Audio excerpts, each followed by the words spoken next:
What up is Marcus? We are doing the sits of the week. This is week 11. These are some players that have high profile names that you've maybe started last week or even the previous weeks that we are now benching. The first one, we're going to start off with quarterbacks and we're going to go through all the other positions and defenses as well. But it is going to be Kyler Murray against San Francisco in Mexico City.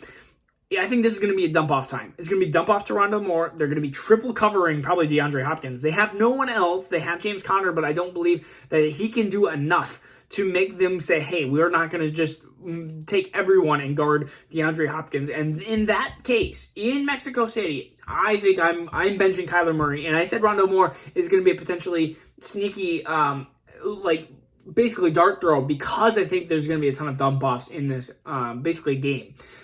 Kirk Cousins against Dallas. Kirk Cousins has been doing amazing. But against Dallas, who has just been really good against, minus Aaron Rodgers, has been really good against in their pass defense. And with Micah Parsons, I think that this is going to be a, not even necessarily messier game. I think this is just going to be a slower paced game. You're going to see a lot of probably Tony Pollard.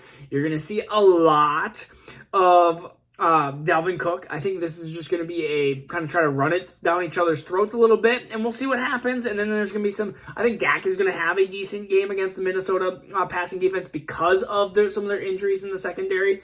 But I think Kirk Cousins is going to have some struggle. He's going to always get it to his man Justin Jefferson. But besides that, I'm going to be very interested to see. This is not an automatic start for Kirk Cousins like it has been.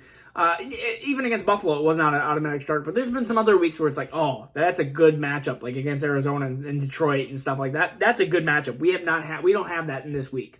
The next one is I'm just going to kind of go through some players. Derek Carr against Denver. He did good against the Colts, but we are not going to play against Denver's defense. Denver's defense is an excellent defense just in general, and against Derek Carr, who is not enough of a quarterback to make himself be a top 15 quarterback. I just don't see it this week. The next one is the Jared Goff against the Giants.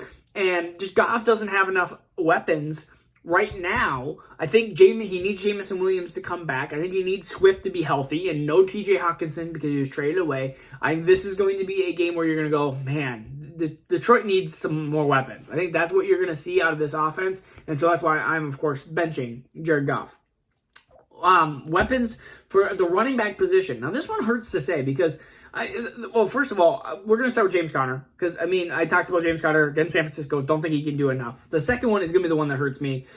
I think this is going to be a negative game script for Carolina against Baltimore. And so D'Onta Foreman, who has been, great, bad, and great, I think you're going to have a bad week out of him. I wouldn't be surprised if you see Carolina rush him for 17 times for 41 yards. I think Baltimore is going to know what they're going to say, hey, you're going to have to try to pass it against us with whatever quarterback you have, and you're not going to be able to do it, so we're going to stop D'Onta Foreman because we watched Atlanta lose to you because D'Onta Foreman just destroyed, and we are not going to allow that to happen. So I think D'Onta Foreman is a start or is a bench of this week. The next one, we have a couple of them. DeAndre Swift, Najee Harris. When I was in redraft, and I was on a 12-13 turn, so I had the 112 and 201, I actually got Najee Harris and DeAndre Swift thinking, man, I am doing amazing. This is great. I can't go wrong. Later in that draft, I picked up Kenneth Walker, and I think it was Kenneth Walker and somebody else. I'm trying to think. Kenneth Walker and Elijah Mitchell or something like that. I am now starting those two running backs over the ones that I picked so early, which is just crazy, kind of crazy in redraft. But I am benching both of those players, Najee Harris and DeAndre Swift, if I can. Swift against the Giants. Giants good defense. I think it's gonna be messy for the Lions. And Najee Harris against Cincinnati. He got close to 100 yards, but was just scoreless and did not do anything in the receiving game. That was all Warren. That concerns me a ton. Right now you're looking at Najee Harris as being A.J. Dillon. But you're going to get a little bit more snaps. So instead of 60 yards rushing, you're going to get 80, 90 yards rushing with very little receiving work, and that is just not going to do it in fantasy football. All right, wide receivers. This is going to be tough, but we're going to bench Amari Cooper and Donovan Peoples-Jones against Buffalo's pass defense. Now, Buffalo's pass defense, minus Justin Jefferson abusing them, has been amazing. Now, yes, I understand that Amari Cooper is a very good route runner. They're going to have to do something against Buffalo. They're probably going to be in a negative game script, but I think the way to try to get through them is the Nick Chubb / Kareem Hunt way. And so I think Amari Cooper and Donovan Peoples-Jones, I almost want to say DVP, but it's DPJ, Donovan Peoples-Jones, I think they're going to both have struggling weeks this week against the pass defense of Buffalo. The next one is Michael Pittman or Paris Campbell or Alec Pierce against Philadelphia's defense. Darius Slay is a great corner. And really, I think the only viable option, if you're going to pick one of the three, it is going to be Paris Campbell, which is just ugly. I can't believe I'm saying that. If you told me that before the season started, I thought Michael Pittman was going to have an amazing year. He's had an okay year. But Paris Campbell, if you told me that he would come back to relevance and then dominate, I would, or not dominate, but like be really good and successful with Matt Ryan, I would have been like, I don't know what you guys are smoking. But apparently it's happening. This is fantasy football. Some other players, DJ Moore against Baltimore. Like I said above, I think that they're going to be a negative game script, but I think Baltimore is going to be like, hey, you, DJ Moore, you're going to be doubled. Like, good luck.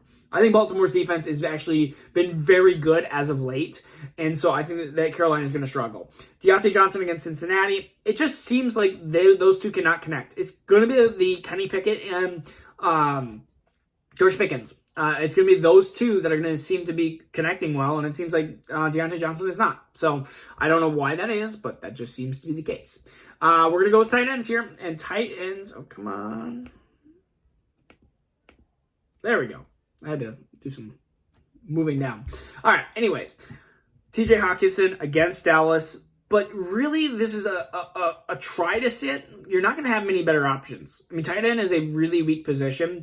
So I can understand if you have to put him in. Because really, realistically, he's a top 6 option behind Kittle, Schultz, and then like Andrews and Kelsey this week. I mean, but if you have one of those players, if you have Schultz or Kittle, I don't know how you'd have Schultz or Kittle. Maybe you did somehow you got Schultz or Kittle in a trade. I would try to start one of those two over TJ Hawkinson, but I mean that's what I would try.